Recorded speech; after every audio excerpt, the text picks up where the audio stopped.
That's what I'm saying. You gotta hit that Dante's boxing.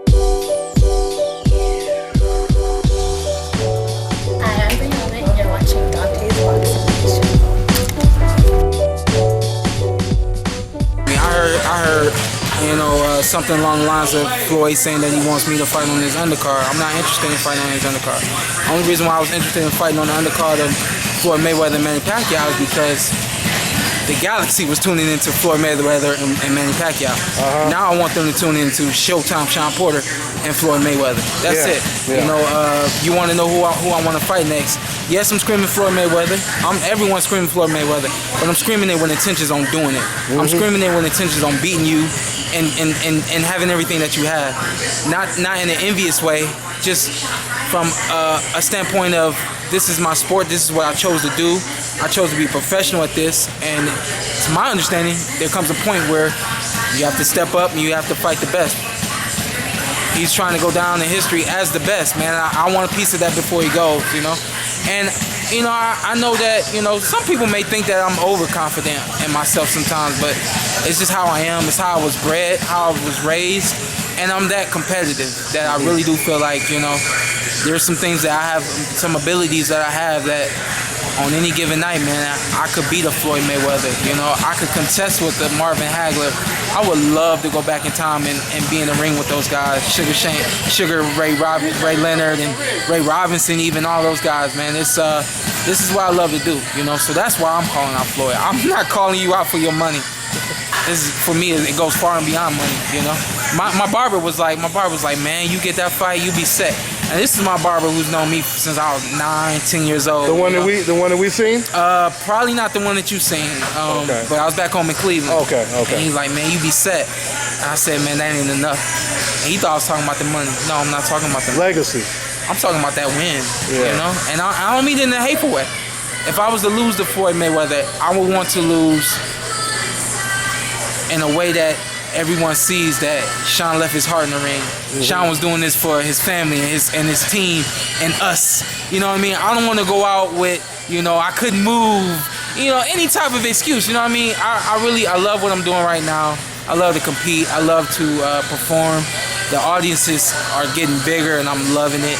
And there's no bigger audience than Floyd Mayweather against Showtime Shawn Porter. You know what I mean? 2.4 million people tuned in. Yeah. That's double the views than anybody on HBO on Showtime. Yeah. How crazy is that, Listen, man? and I love that, man. Some people would be afraid of it, would kind of be like, oh no, what do you do? Man, I love it. I do, man. I genuinely love being there. That's, everyone talks about how humble I am.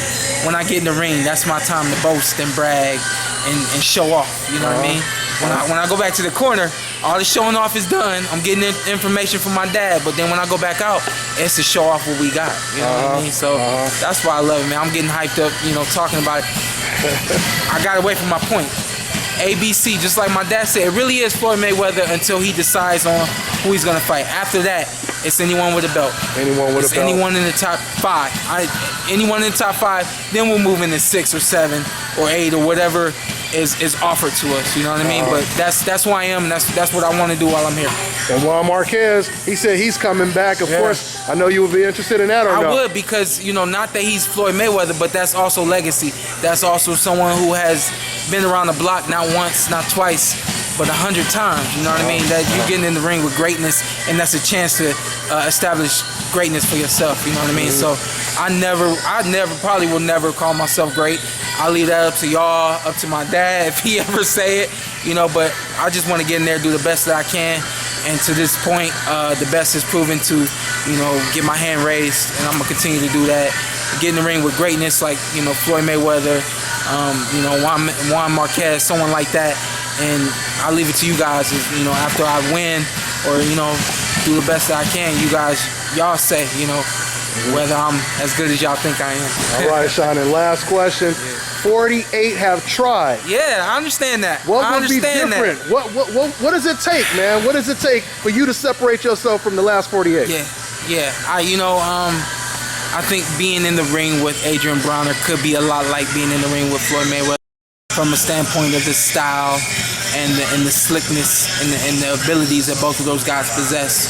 I think one thing I showed in my fight with Adrian Bronner is the quick feet and the speed to close the distance and the range. You know, I understand with Floyd, it takes everything. It takes, and you got to keep him on his toes from round 1 to round 12 for 3 minutes of each of those rounds. So that means at some points we won't close the distance, but then at some points we got to be quick and close that distance and just continue to try to mix it up in a way that we don't become predictable. And as we've seen, Floyd picks his opponents apart really, really quickly.